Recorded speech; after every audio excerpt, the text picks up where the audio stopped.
Mindset Matter podcast. I am your host, Laura Escamilla. And I am your co-host, Isaac Escamilla. So the last episode, we talked about scholarships and merit aid and how preparation and positioning can significantly reduce what families borrow. Today, we're going to talk about the costs that preparation doesn't always catch, because here's the truth.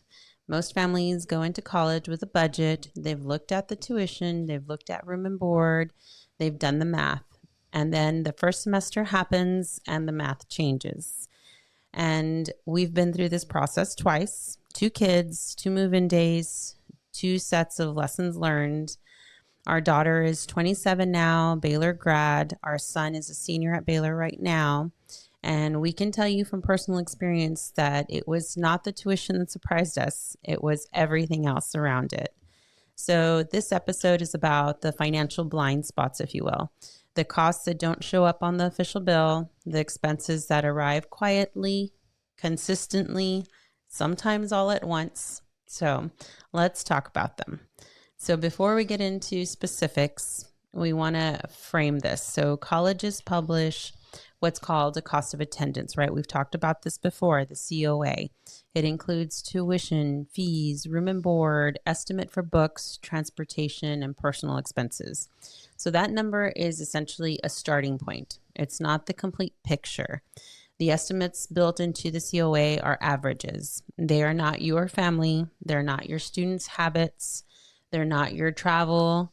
They're not your campus. They're not your kids' lifestyles going into college. So that gap between the estimate and reality, that's where we're talking where families get caught, where we got caught. Yes. Where these things happen.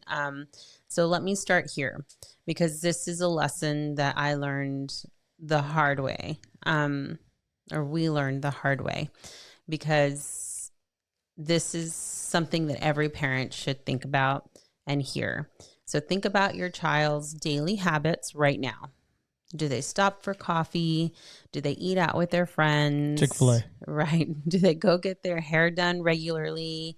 Pedicures, fast food runs after practice, meal preps, the fork to fits and the gyms. Those habits do not stop when they leave for college.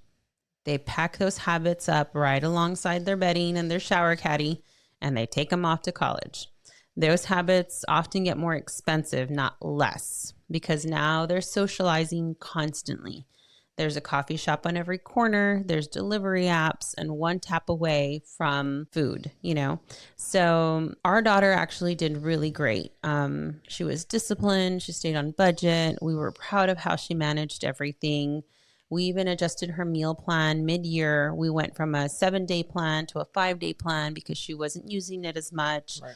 And that felt like a little win, right? We saved a little bit of money. So when our son left to Baylor, same school, we had the same conversations, right? We're the same parents, same talks. We assumed he'd follow the same patterns, and he didn't, right? The truth is, and you can go back to, I think it's episode 2 that we talked about this, and I'm not embarrassed about it because it's just reality. He maxed out his first credit card. And when we went to look at the statement, it was entirely Chick-fil-A and Chipotle and DoorDash. Not big purchases, not emergencies, just food over and over again every week. So here's the thing. It wasn't irresponsibility for the sake of it. His schedule had him missing dining hall hours. The dining hall was too far from buildings. He was in between classes.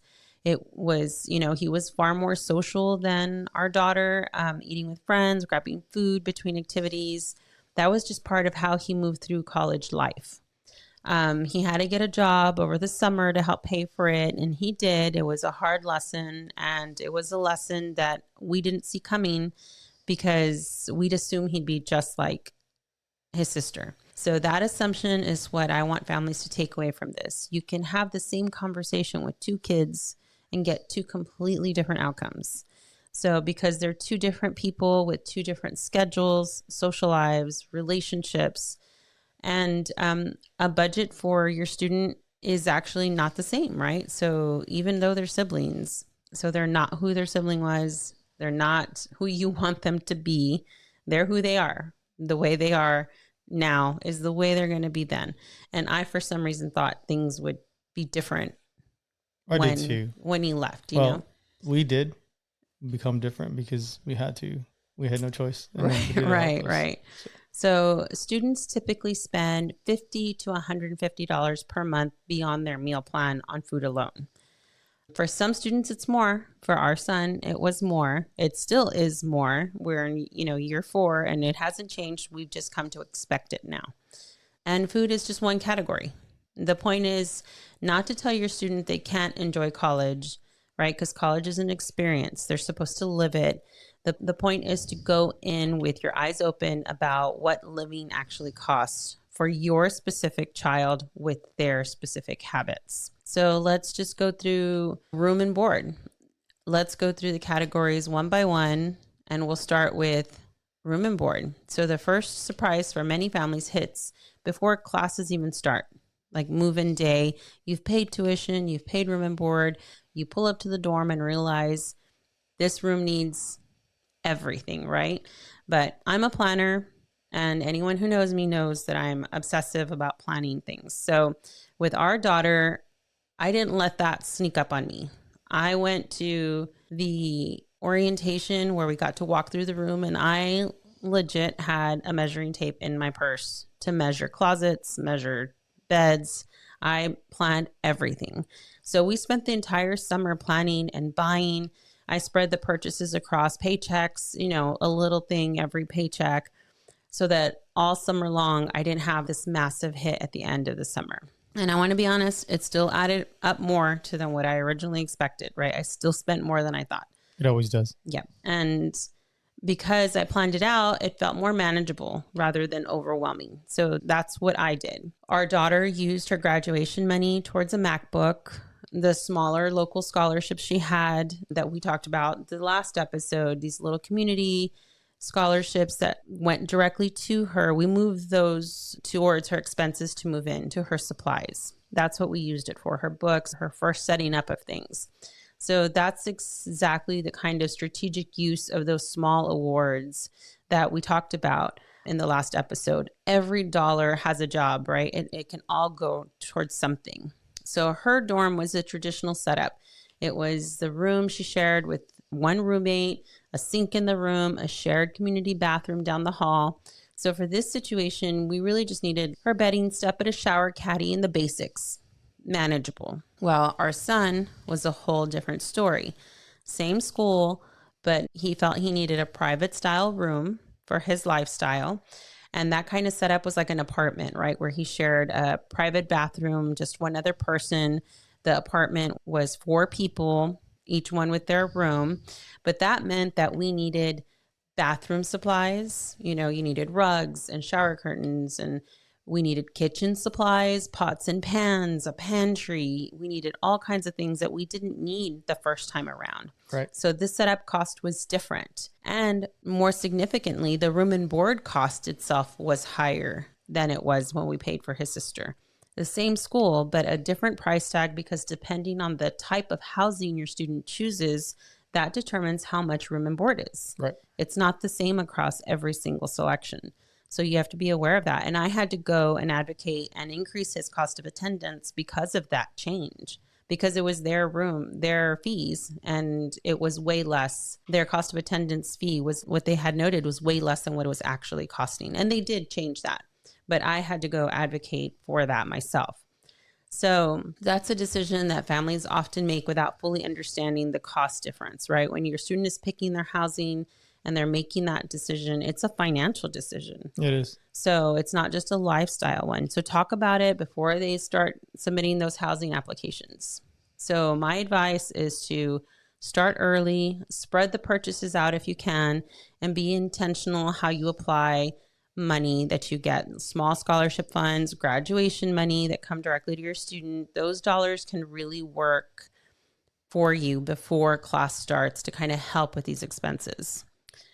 So here is one that lives in the cost of attendance and still catches families off guard. So the cost of attendance includes estimates for books and course materials. So what it doesn't tell you is how wildly that number varies by major, by course, by semester. And I mean wildly. Like, it is so different for every student. So our daughter was a science major. Before her first semester even started, her course list came in and we weren't expecting all the little things, right? She needed a lab coat, safety glasses. And I want you to hear this because no one told us that this was coming. We had to buy a miniature human skeleton model. We even had to get a dead rat that she needed to dissect that she kept in her freezer in her dorm. So these are things that I'm not making up. These are actual things that happened. And the little skeleton thing we kept, and I use it for Halloween decorations now. But she needed it, it's very nice. We had to buy it. And that's just how it went. So thinking about the fact that there was a little rat in her freezer, you know, her freshman year of college is kind of funny now that we think about it. But at the time, it was crazy. And, you know, it changes for everybody, for every major. Our son is a business major, and that felt a little more straightforward. Isaac and I are business majors. We kind of seemed like we were on it. We sent him to Baylor with a MacBook thinking we were set. And I know we've mentioned this before, but it really put us off that we found out after he arrived and got into his business courses that he needed a PC because one course he was taking needed specific software that didn't run on a Mac. So we had to order a PC laptop through Best Buy there in Waco where he could go pick it up. And it was an immediate, like, we need this now. We have to do this now, figure it out. And we weren't planning for that. It was a totally unplanned purchase that we made after move-in day, after he started classes. It just kind of came up, you know, and both our kids in their situations eventually asked for iPads because digital textbooks are increasingly the norm, and reading them on a laptop is hard while you're trying to do work.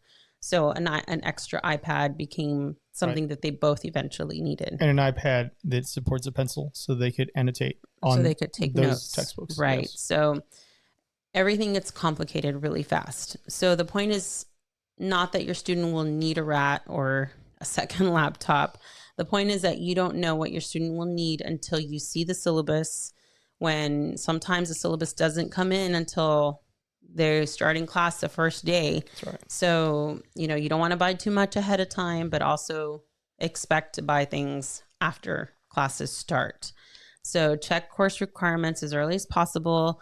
Look up what your student's major typically demands in terms of materials and equipment. And if we had looked, we didn't think of looking, but if we had gone to the business website and looked, it tells you that they expect you to have a PC. We just didn't look. We assumed that a MacBook would be fine for everything. Right. So go look and pay attention. Build a buffer into your textbook and supplies budget because that COA estimate is not going to cover everything. It never does.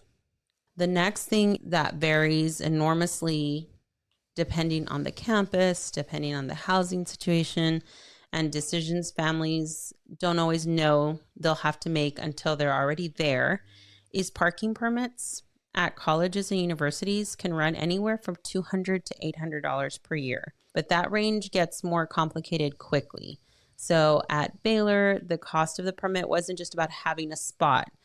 It was about where that spot was, right? A covered garage close to the dorm costs more than a general surface parking permit. And that difference mattered to us, especially with our daughter living on campus, because we wanted her to feel safe walking to her car at night. Yes. And not anxious about where it was parked and how far she had to walk alone in the dark. And that peace of mind had a price. I mean, we had to choose to pay that for that parking garage. Also, in Waco, it rains a lot. And we wanted to make sure that it was covered, that she could get to it safely. So then when she moved off campus, there's a new layer of cost that appeared because in our case, fortunately, both our kids lived near campus, walking distance when they moved off campus. But if they hadn't, we would have had to buy another parking pass at campus for them to drive to school and park there for classes. And then we were also paying for parking at their apartment. That's right. At her apartment. We did the same thing. We had to park for a spot. So we knew she had a guaranteed spot and she wasn't parking outside or anything random. We paid for a parking spot in a garage. So we would have needed to pay at the apartment complex and at the school. Right. And I think her first year, if I'm not mistaken, she lived a little further away, and we did have to pay separate things, but then she moved to a closer one.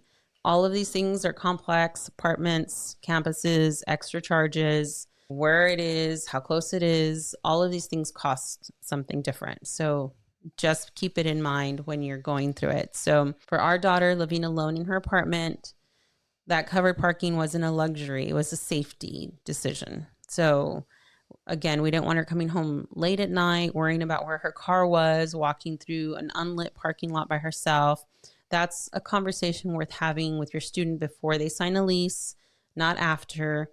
Ask about parking cost at every stage, on campus, off campus. Options exist for safety, convenience, matter, all those things that matter to your family, because they often do come with a price tag. So the other thing that really affected us, I think, and this one I feel personally relates to lots of families in South Texas. Baylor is 7 hours away from home. And, in Texas, we measure distance in hours and time. Everything. So Baylor is 7 hours away from home. So when our daughter was there, and now with our son, getting them back and forth for breaks, it's not a quick thing. That's like a day to drive home, a day to go. So that's gas, and that's, in some cases, airfare. If we're trying to get them home quickly for something in particular, it's a flight, drive to Austin, get a flight, get home, and go back and forth. So Thanksgiving breaks, winter breaks, spring break, summer. If they're driving, that's gas, but sometimes multiple tanks of gas, depending on the distance. If they're flying, that's airfare. If you're booking last minute, holidays, airfare is not cheap. So budget several $100s per semester for travel home if your college is more than a few hours away. And if you can book early, book early. The cost difference between booking Thanksgiving flights in September versus the week of is significant. So with our daughter and our son, both at Baylor, traveling home was consistent for both of them. They both had vehicles, but it was a real line that we had to put in our budget of cost of gas each way. So it needs to be built into your plan before the semester starts, how that's going to work for your family. And that's, not even counting us traveling to see them and hotels and those things. That's just them coming home and managing their time. There's football games that we went to, special family weekends, and all of those things that added up for us too, going to see them and visiting and staying in hotels and that kind of stuff. So that's a whole other thing. So just travel in general, figure out how you're going to do that. So here's another one that surprises families because it feels like it shouldn't be in your budget, but it is. So college is an experience, and there's no way around that. And honestly, there shouldn't be, because if your student is leaving, you're going to want them to participate in campus traditions, join organizations, go to games, and build a life there. So these moments are the moments that cost money. So let me give you a specific example. At Baylor, there is a beloved tradition for freshmen called the Baylor Line. So students run onto the field before games and the sea of gold jerseys. It's one of those experiences that becomes like a core college memory. It's a memory for us as parents too.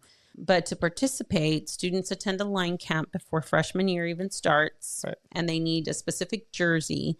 That jersey runs around $160. The camp costs money, and it's a one-time cost. It's a wonderful tradition, but it's not in the COA. It's not in your bill. You're paying that out of pocket. And both our kids did the Baylor Line, and we knew about it, but I want families to understand that every campus has versions of this, right? But they've got their own traditions, their own events, experiences that are essentially expected as part of the culture. And that does carry a price tag for families that we're not told about in admissions packets. Right. And consider that these are once in a lifetime opportunities and experiences that you can only experience one time. Yeah, if they're going off, you want them. Right. You absolutely want them to be a part of that group and part of that collective and then those long-standing traditions. That's a very important part of the entire college experience. Right. And their memories of being there with their peers, you know. Right. So Then there's Greek life. Our daughter went to college, insisted that she would never, ever, ever join a sorority. And the first thing she did was join a sorority. Maybe the second. But she did. Her organization, to her credit, was a small organization. The fee was $500 per term, plus contributions towards socials and events throughout the year. That's on the more affordable side of the spectrum. Some of the large sororities can run about $3,000 a term. And this is not a typo. $3,000, right? So this is for fraternities. This is for sororities. That price tag is there. And Greek life is a very important part of going to college. And if your student wants to get into a sorority or fraternity, you need to discuss what that costs. Indeed. And of course, it can be less than that, but have that plan. So if your student is interested in Greek life, find out the actual cost of the specific organization before they fall in love with it. Just like college, you want to make sure you know going in, because Greek life is not only an activity with fees attached. Students participating in these things, it's time too. And then you have students participating in other types of activities at school, like club sports, recreational leagues, often pay membership fees, equipment costs, traveling expenses when they compete with teams away from campus. So these are things that are easily overlooked because they feel informal, right? But the costs are real. So the bottom line is the same with food. College is supposed to be lived. Budget for the living. Set up a realistic number for social and activity spending before your student leaves. And have an honest conversation about what that covers. And revisit it if it involves charges, because it will add up for you. And if your student's going to get a job while they're in school and you expect them to pay these things out of pocket with their own money that they earn, then have that plan, have that discussion, have that expectation for them. So how do families actually prepare for costs like these? So first, we need to have a real conversation before move-in day, not a general be careful with money conversation, a specific one. Go through each category. Estimate real numbers based on your student and your campus. Write it down. Second, build a monthly spending plan with your student. Not a restriction, a reality check, right? Like, don't ever eat out, because that's not going to work. Like, realistically, this is what we're going to budget for. Here's what we have. Here's what it can cover. Here's what's going to happen if it runs out or not going to happen. Third, don't treat these costs as surprises when they happen. Treat them as unknown variables that you didn't plan for, right? Because you don't want to chastise your kids because these things come up. You want them to have these experiences. So if you can, go with the flow, and hopefully you've had this conversation and they know what to expect, right? Fourth, remember that these costs are ongoing. They show up early in the semester, not just the first semester, not just year one. These things keep going every year. They do. So, all the way till the end. Till the end. The habits, the travel, the social life, the books, the last minute needs, those are every year. So what I've learned, I don't know if Isaac's learned the same thing from sending our kids to college and from the families that we talk to, is that the financial stress doesn't usually come from the big number of tuition and bill on the bill, because we are expecting that. We planned for that. It comes from the accumulation of the smaller things that nobody warned us about. A little bit here, a little bit there, a phone call home that starts with, I just need a little bit more. I wanted to do this one thing. I dread those calls, and I begin to think back to the calls where I called my parents and they're like, oh gosh, she's calling again, right? I remember it and I feel it in my core, like it's coming around. So this episode is not about fear. It's about preparation. Families who name these costs in advance, who talk about them honestly, who build them into the plan, those families don't get blindsided. So they get to focus on experience instead of stress.